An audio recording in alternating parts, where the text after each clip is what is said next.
அன்பான உறவுகளுக்கு வணக்கங்க. குமாருக்கும் சுடருக்கும் கல்யாணம் சூப்பரா, இனிது, அழகா, அட்டகாசமா, பக்காவா கல்யாணம் நடக்கும்னு நினைக்கிறீங்களா? நடக்காதுன்னு நினைக்கிறீங்களா? காமெண்ட்ஸ்ல சொல்லிருங்க ஃப்ரெண்ட்ஸ். தங்கமேல் எவ்வளவோ சொல்லி பார்த்தாங்க, தரியானத்தம் போட்டு பார்த்தாங்க. ஆனா சுடரு புள்ள சரின்னு சொல்லிருதுங்க. அது ஒரு மனசுக்குள்ள ஒரு கணக்கு போட்டிருக்கு. நம்ம போயிட்டு எப்படியாவது அக்காவை சரவண மாமா கூட சேர்த்து வைக்கலாம் அப்படிங்கிற எண்ணத்துல நட்பாசையிலையும் அம்மாவும் அப்பாவும் நாங்க இந்த உலகத்தை விட்டே போயிருவோம், எங்க உயிர் உனக்கு முக்கியமா இல்லையான்னு சொல்லி இப்பவுமே அந்த தங்கமேல எப்படி பிடிவாதம் பண்ணி பிளாக்மெயில் பண்ணாங்களோ அதே மாதிரிதான் சுடரையும் பண்ணிடுறாங்க. சம்மதிச்சிருது இந்த பிள்ளையும். உண்மையிலே எனக்கு இதுல ஒரு கேள்வி டவுட் இருக்கு. சரவணன் வந்து குமார் என்னமோ கெட்டவனா இருந்தாலும் அந்த குடும்பத்துல போய் பொண்ணு எடுக்கிறது அப்படிங்கிறாரு. எனக்கு ஒண்ணு புரியல. இந்த குடும்பமும் இவங்களுக்கு வில்லிதான், அங்க தங்கமயில் குடும்பமும் வில்லி குடும்பம் தான். அப்படி இருக்கல குமாருக்கு போய் பாக்குறாரு. எனக்கு என்ன ஒண்ணு தோணுதுன்னா, தகர மயில நல்ல மனசுல சரவணனுக்கு கிடைச்சிருக்கு. அந்த வீட்டுக்கு யோகம்னு சொல்லலாம். ஆனா அதை விட ஒரு இது, குமார் ஒரு தகர பைய, அவனுக்கு போயிட்டு சுடரு தங்கமான புள்ள கிடைக்குதுங்க. அதாங்க கொடுமை. உண்மையிலே நீங்களே சொல்லுங்க ஃப்ரெண்ட். தங்கமேலு சூப்பரா, சுடரு சூப்பரா? என்ன பொறுத்த வரைக்கும் சுடர் நல்ல பிள்ளைங்க. தங்கமேல் நல்ல பிள்ளை தான் இருந்தாலும் அம்மா பேச்சை கேட்டு ரொம்ப கேடித்தனமான வேலை பண்ணிச்சு பாத்தீங்களா? சரவணனை பத்தி தப்பு தப்பா சொன்னிச்சுல, அதுதாங்க நான் சொல்றேன்.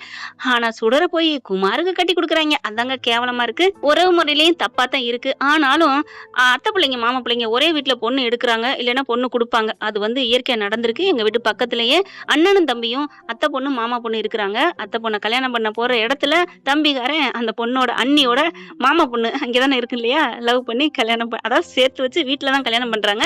அப்படிலாம் நடந்திருக்குதாங்க. அதனால இதை வந்து கதையை ஏத்துக்கலாம் அப்படின்னு தான் தோணுது. ஆனா ராஜிக்கு தான் அண்ணன் புள்ள அத்தைன்னு கூப்பிடுமா, அங்கிட்டு தாங்க கொழுந்தம்புள்ள வந்து சித்தின்னு கூப்பிடும், அவங்களோட தங்கச்சி வந்து அத்தைன்னு கூப்பிடும். அதான் கொடுமை. சரி வாங்க, இப்ப கல்யாணம் நிச்சயம் வரைக்கும் வந்துருது. நிச்சயத்தையும் முத்துவேலு என்ன பண்றது தெரியல, பேசாம தாங்க நிக்கிறாரு. வேற வழி இல்ல. இவர் தான் சத்துவேலு பிடிச்ச முயலுக்கு 3 காலுங்கிறவரா. ஆனா மூஞ்சி தூங்கி வச்சுட்டு நிக்கிறாங்க.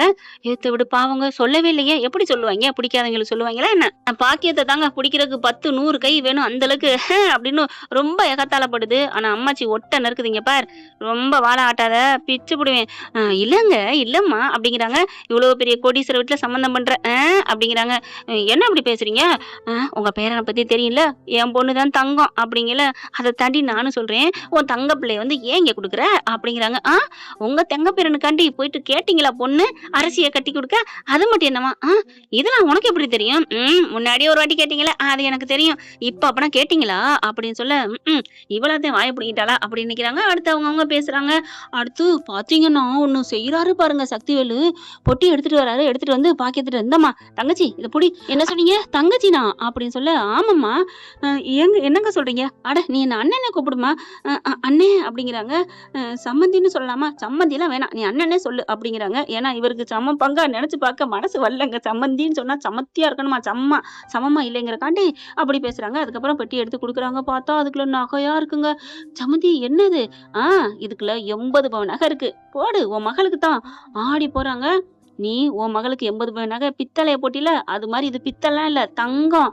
என்னன்னு இப்பெல்லாம் குத்தி காமிக்கிறீங்க?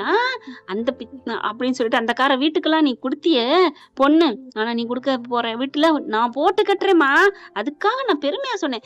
பரவாயில்லண்ணே, நீ சொன்னா சொல்லிக்கணே. அடிங்க ஒய்யால பணக்காரவன்னா எது சொன்னாலும் பல்ல காமிக்கிறா பாருங்க பாக்கியம். அதுக்கப்புறம் சுடரு வாடி அப்படிங்கல. அம்மா எனக்கு இதெல்லாம் வேணாமா. வாடி, 80 பவுன் நகடி. அந்த வீடுதான் பணக்கார வீடுன்னு அக்கால கட்டி கொடுத்தான். ஆனா அது சும்மா இந்த குடும்பம்டி, இதுதான்டி ஒசத்தி அப்படிங்கல. உள்ளுக்க வந்துடுறாங்க. ராஜியோட அம்மாவும் சின்னம்மாவும் வந்துட்டு, என்ன நினைச்சிட்டு இருக்கீங்க? அது என்ன, அது யார் குடும்பம்? என்ன மறந்துட்டீங்களா? ஆஹா ஓகோன்னு அந்த குடும்பத்துல பொண்ணை கட்டி கொடுத்தீங்க. ஆமா கொடுத்தோம். இப்பதான் என் பொண்ணை வேணான்றுச்சே. ஏன் வேணான்னுச்சு அது தெரியும்ல, தெரிஞ்சிருந்து பேசாதீங்க. இன்னும் நீங்க அந்த வீட்டுல விட மாட்டேங்கிறீங்களா அப்படிங்கல. இங்க பாருங்க, என் பொண்ணு அந்த வீட்டுல கட்டி கொடுத்துருக்கு. அதுவும் இல்லாம என் நாத்தனா அந்த வீட்டுல இருந்து இருக்கா. 2 சொந்தம் இருக்கு. 1க்கு 2 சொந்தம் இருக்கல. இன்னைக்கு வர சொந்தம் நீங்க பெருசுன்னு நாங்க விட்டு கொடுத்துட முடியுமா என்ன அப்படிங்கிறாங்க. சரி சரி நீங்க வச்சுக்கோங்க, நானா வேணாங்கிறேன் அப்படிங்கல. பாக்குறாங்க உங்க அம்மாச்சிக்கு மனசே சரியில்லை. புள்ளைய கூப்பிடுன்னு நினைக்கிறாங்க. ஆனா கூப்பிட முடியல. கூப்பிட்டாலும் வர மாட்டாங்கன்னு தெரியும். நிச்சயத்துக்கு ஓலையை படிக்கிறாங்க. தட்டு தாம்பளை தட்டு மாத்திடுறாங்க. ஆடி போறாங்க எல்லாரும். அப்படியே ஒரு மாதிரியாக்கி என்னண்டோ நினைக்கிறாங்க. ச்சே இப்படி நடக்குதேன்னு முத்துவேலுக்கு ஒரு மாதிரியா ஹார்ட் வலிக்குது. என்னங்க ஆச்சு அப்படிங்கிறாங்க. அடுத்து பார்த்தா நகை நட்டுலாம் போட்டுருது. நிச்சயம் முடிஞ்சிருது. சாப்பிடுறாங்களா? சாப்பிட்டு முடிஞ்சோடனே எல்லாம் கிளம்ப போயில. இருங்க ஏன் போறீங்க, முக்கியமான ஆள் வரணும் அப்படிங்கல. பார்த்தா ஐயர் வராங்க. உட்காந்து ஏதோ ஓதுறாங்க. என்னாச்சு அப்படிங்கல. அட இருங்க முக்கியமானது இருக்கு. என்னாச்சு இருங்க அப்படின்னு சொல்லிட்டு ஓதி முடிஞ்சோடனே ஒரு பாக்ஸை கொடுக்குறாங்க. எல்லாம் உட்காருங்க அப்படின்னு உட்கார வச்சுட்டு தாலியை எடுக்கிறாங்க. தாலியை எடுத்து இந்தாங்க கொடுங்க அப்படின்னு சொல்லல, கெட்டி மேளங்கிறாங்க. என்னது கல்யாணமா? தங்கமயில ஆச்சரியப்பட்டு போகுது. அது நினைச்சது என்னன்னா நிச்சயம் மட்டும் தானே, அப்புறமா எப்படியாவது கல்யாணத்தை நிறுத்திடலாம் அப்படின்னு நினைக்குது. ஆனா இதுக மயங்கிருதுக, ஒண்ணும் பண்ண முடியல, ஏமாந்துருச்சு. தங்கமயில் தான் சொல்லணும். தாலியை கொடுத்தோன்னே ஆடி போறாரு முத்துவேலு. முத்துவேலு என்ன செய்யற அப்படிங்கிறாங்க. அண்ணே என்னண்ணே, என் பிள்ளைக்கு கல்யாணம் தான், நீ நிச்சயம் தானே சொன்ன? நிச்சயத்தான் தான் சொன்னேன். ஆனா என் பிள்ளைக்கு தான் கல்யாணம் வரைக்கும் கூட வந்துட்டு நின்னு போதே, யாராவது கெடுத்து விட்டுறாங்களே, அதுக்கு யார் என்ன பண்ண முடியும்? நீ பண்ண வேலை தானே அப்படின்னு பழனி சொல்ல, என்னடா சொல்ற? ஆமா, நீ தான் அடுத்தவங்களுக்கெல்லாம் இந்த மாதிரி கல்யாணம் வரைக்கும் போற பொண்ணெல்லாம் தூக்கிட்டு போக வச்ச உன் மகனை விட்டு. இப்ப இவன் கல்யாணம் அப்படித்தானே போகும் அப்படிங்கிறாங்க. இந்த மாதிரி யாரும் எதுவும் பண்ணிடக்கூடாதுதான் நாங்க சீக்கிரட்டா வச்சிருந்தோம் ஏமா தங்கச்சி அப்படிங்கிற. ஆமாண்ணே, அப்போ உங்களுக்கும் தெரியுமா அப்படிங்கிறாங்க. பாக்கிய உடனே ஆமா, எங்க அண்ணன் என்கிட்ட சொல்லிருச்சு, நாங்க இனிமே ஒன்னாத்தான் இருப்போம், எதா இருந்தாலும் என்கிட்ட சொல்லுவாரு, நான் அவங்ககிட்ட சொல்லுவேன், கல்யாணம்னு அன்னைக்கே சொல்லிருச்சு அப்படின்னு சொல்ல, அம்மா நீ இப்படி பண்ணுவேன்னு நினைக்கவே இல்லம்மா. ஆமாடி, நீனும் உன் தங்கச்சி எல்லாம் பேசினது கேட்டண்டி. இந்த கல்யாணம் என்ன நடக்கா போகுது, நிச்சயம் வரைக்கும் தானே, ஆசைக்கு போய் நிப்போம், அதுக்கப்புறம் வேணான்னு சொல்லி தடுத்துருவோம். எனக்கு தெரியாது நினைச்சுக்கிட்டீலாடி, நான் அப்பவே அண்ணன்ட்ட சொல்லிட்டேன். ஆமா, என் தங்கச்சி என்கிட்ட எல்லாத்தையும் சொல்லிச்சு. பாக்கியம் நீ சொன்னதுனாலதான் இந்த முடிவு எடுத்தோம், இப்படித்தான் நம்ம சம்பந்தத்துக்குள்ள ஒத்துமையா இருக்கணும் அப்படின்னு சொல்லி சிரிச்சுக்கிறாங்க, ஐஃபை அடிச்சுக்கிறாங்க. தாலியை கட்டுங்க அப்படிங்கிறாங்க. ஒன்னும் பண்ண முடியல. குமார்கிட்ட கொடுத்தேன்னு குமார் இருந்துட்டு, அப்பா கட்டுறா மவனே, உங்ககிட்ட சொல்லிட்டு தானே சரி. ஆமாப்பா, இனிமே உன் வாழ்க்கையில எல்லாம் நல்லதாண்டா நடக்கும், நீ எதுக்கும் பயப்படாத. இந்த குடும்பம் அப்படி எப்படி இருந்தாலும் சுடரு தங்கமான மருமகடா. அண்ணே என்னண்ணே, ஏன் நான் சொன்னது தப்பா என்ன? ரைட்டு தான், அதுக்காண்டி இனிமே நாங்க அப்பெல்லாம் செய்ய மாட்டோம், நாங்க நேர்மையா நடந்துப்போம். ஆமா, பணமும் காசும் கொட்ட போகுது, இனிமே நீ ஏன் தப்பான வழியில போற? என்ன ஃப்ரெண்ட், கரெக்ட் தானே? இப்ப தாலியை கட்டுறாங்க. தங்கமயில் மாதிரி இல்லைனாலும் சுடர் வந்து சூப்பர் தான், ஆனா இவன் சரியில்லைங்க. ஆனா நல்லா அட்வைஸ் பண்றாரு சக்திவேலு. இங்க பாரு, பொண்ணு நல்ல பொண்ணு, அந்த பிள்ளைய வச்சு ஜாம்னு வாழ்ற வழிய பாருன்னு சொல்றாங்க. சரிங்கப்பா அப்படிங்கிறாங்க. கல்யாணத்தை முடிச்சிடுறாங்க. கல்யாணத்தை முடிச்ச கையோட ஆடி போறாங்க எல்லாரும். அப்பத்தால இருந்து, அட பாவி, ஏண்டா என் பிள்ளைக்கு சொல்லலையா அப்படிங்கிறாங்க. ராஜிக்குமே அவ்வளவு ஒரு இதாகுதுங்க. எல்லாம் வெளியில வர்றாங்க. கல்யாணத்தை முடிச்சாச்சு அப்படின்னு சொல்லிட்டு, வாடா அப்படின்னு குமாரையும் சுடரையும் கூட்டியாந்து நிக்க வச்சு, எல்லாரும் கேட்டுக்கங்க, என் பிள்ளைக்கு கல்யாணம் ஆயிடுச்சு, கல்யாணம் ஆகாதுன்னு எல்லாரும் தம்பட்டம் பேசிக்கிட்டு இருந்தீங்களே, கல்யாணம் ஆயிடுச்சு. முக்கியமா எடுத்த வீட்டுல இருக்கவங்களே, என் பிள்ளைக்கு கல்யாணம் ஆயிடுச்சு அப்படின்னு சொல்ல ஒரு மாதிரியா பாக்குறாங்க எல்லாருமே. மீனாவும் கோமதியும் பாக்குது. அடியோ, இந்த மாதிரி ஆக்கிட்டாலே, ஏமா சுடரு உனக்கு அறிவு இல்ல, இவனை போய் கல்யாணம் பண்ற அப்படிங்கிற. ஏன் ஏன் என் பிள்ளைக்கு என்ன பல கோடிகளுக்கு அதிபதி, என் பிள்ளைக்கு வந்திருக்கானா அம்பட்டுக்கும் அவதான் அதிபதி. உடனே பாக்கியம் முன்னாடி வருது. ஆமா, உன் வீட்டுல ஒரு ஒட்டு திண்ணையில கூட இடம் இல்ல, ஆனா என் பிள்ளைக்கு பாரு, சின்ன பிள்ளைக்கு எவ்வளோ ராஜ வாழ்க்கை கிடைச்சிருக்கு பாத்தியா, நகைய பாத்தியா 80 பவன் நகை போட்டிருக்காரு, இன்னும் 200 பவன் வச்சிருக்காரா, எல்லாம் என் பிள்ளைக்கு தானா, எனக்கு கூட 20 பவன் தாரேன் இருக்காரு, இந்த கையில பேர் 2 வளையல் போட்டாரு. ஆடி போர் நிக்கிறாங்க எல்லாருமே. உங்களை மாதிரி ஒண்ணு இல்லாதவங்க இல்ல, என் சம்மந்தி சம்மந்தி தான் வேஸ்டா போச்சு, 10 பைசாக்கு புண்ணியம் இல்ல.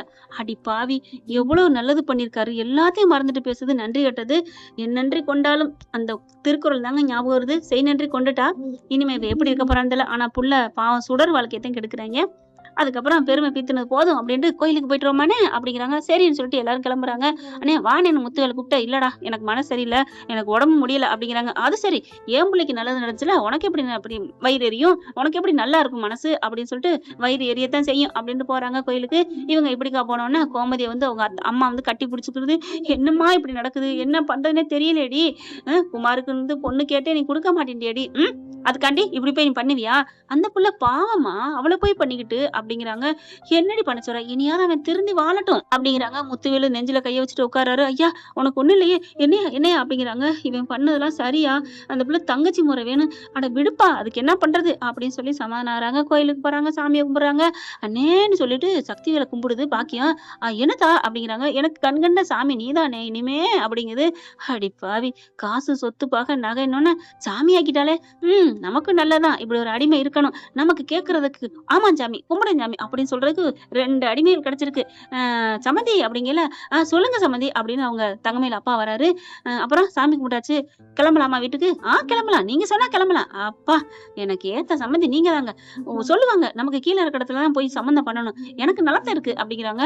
அப்ப நாங்க எங்களுக்கு மேல இருக்க உங்களை எடுத்திருக்கமே, அப்ப எங்களுக்கு கரெக்டா பாயிண்ட பிடிக்கிறியே, நான் அப்படிலாம் நினைக்கல, உங்களையும் நான் சரிசமட்டமா தான் நினைக்கிறேன், வாங்க அப்படி சொல்லி வீட்டுக்கு போறாங்க. போகும்போதே வண்டி வண்டியா பூ பழங்கள் எல்லாத்தையும் ஸ்வீட் அது இதுன்னு வாங்கிட்டு போறாங்க. எதுக்குடா இதெல்லாம் அப்படிங்கல, என் பிள்ளைக்கு முத ராத்திரி பண்ண வேணாமா என்ன? ஐயோ வேண்டாமே, இப்போதைக்கு வேணாமே அப்படின்னு தங்கமேல் எவ்வளவு சொல்லுது. அம்மா ப்ளீஸ்மா, அப்பா சொல்றத கேளு. ஏய் அதெல்லாம் காலங்காலத்துல நடக்கணும்டி, வயித்துல ஒரு குழந்தை வரணும், அப்பதான் இந்த வீட்டு மொத்தத்தையும் ஆள முடியும். ஐயோ அப்படின்னு சொல்லி சந்தோஷப்பட்டுட்டு வெளியில வந்து நிக்குதுங்க. நல்லா கேட்டுக்கங்க, இந்த வீட்டு ஒட்டு மொத்த சொத்தையும் என் பேரப்புள்ளதான் ஆள போகுது அப்படிங்குது. உன் பேரப்புள்ள பேல போகுது அப்படின்னு தான் சொல்லணும். இங்க எல்லாத்தையும் அலங்காரம் பண்ணி குமார உள்ளுக்கு அனுப்பிடுறாங்க. அடுத்து சுடர்கிட்ட அட்வைஸ் பண்றாங்க. அவன் அப்படி இப்படின்னு சொல்ல மாட்டேன், இப்ப ரொம்ப நல்லவன், திருந்திட்டான், உங்ககிட்ட கூட பேசியிருப்பானே. பேசினாரு, 2 வார்த்தை பேசுறாங்க. சுடரு நீ எதுவும் பயப்படாத, நான் நல்லவனா மாறிட்டேன் அப்படிங்கிற 2 வார்த்தை பேசிட்டாரா. அதனால அந்த பிள்ளை கொஞ்சம் நிம்மதியா இருக்கு.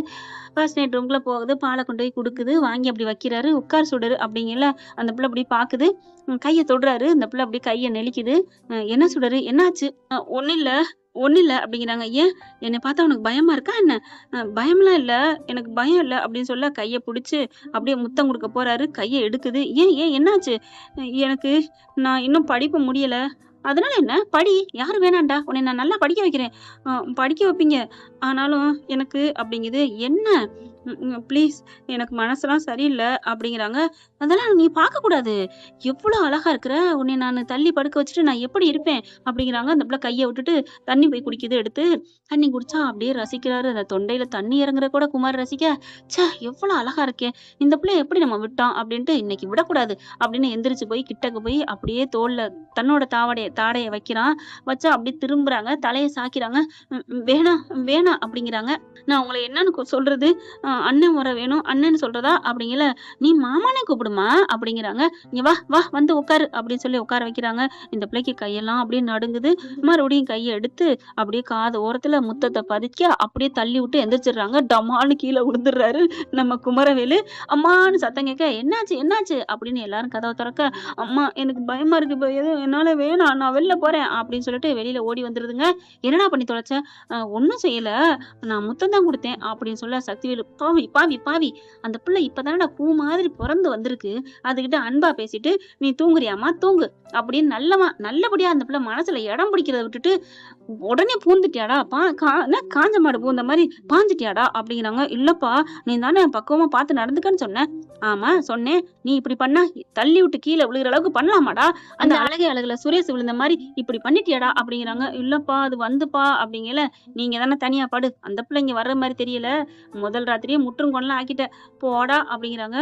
அப்பா அனுப்பி வைப்பா, எப்படியாவது பேசி பாக்குறேன் அப்படின்னு போயிட்டு அந்த பிள்ளை அங்கே அழுதுட்டு இருக்கா. அவங்க அம்மா இருந்துட்டு பயங்கரமா திட்டுது. ஏய் போடி அப்படிங்கிறாங்க. அம்மா அவர் எனக்கு கையை பிடிச்சி முத்தம்லாம் கொடுக்குறாருமா. அடி பாவி, கையை பிடிக்காம முத்தம் கொடுக்காம ஃபர்ஸ்ட் நைட் எப்படி? ஐயோ நீ ஒரு படமாவது பாக்குறியா இல்லையா? இல்ல நான் போக மாட்டேன் அக்கா, நான் போகல அப்படின்னு அழுகுது. அதுக்கப்புறம் இல்ல சுடரு, அம்மா பாவம்மா, அவளை நாளைக்கு பாத்துக்கலாம், அதெல்லாம் முடியாதுடி அப்படின்னு பாக்கியம் கட்டாயப்படுத்தி கூட்டிட்டு போகுதுங்க. என்ன ஃப்ரெண்ட், இப்படிலாம் போனா வாய்ப்புகள் இருக்கு. ஆனா கல்யாணம் நடந்துருச்சுங்க, முடிஞ்சிருச்சுங்க குமாருக்கும் நம்ம சுடருக்கும். இந்த வீடியோ உங்களுக்கு பிடிச்சிருந்தா தயவு செய்து லைக் பண்ணுங்க. இன்னும் அப்டேட்ஸ்க்காக சேனலை சப்ஸ்கிரைப் பண்ண மறக்காதீங்க. நம்ம கிட்ட இருக்க எல்லா சேனல்ஸோட லேட்டஸ்ட் வீடியோ அப்டேட்ஸ்க்காக மேல ரைட் சைடுல காட்டுற லிங்கை கிளிக் பண்ணி வாட்ஸ்அப் குரூப்ல ஜாயின் பண்ணுங்க. உங்களிடம் விடைபெறுவது நான் உங்கள் மெஹர்.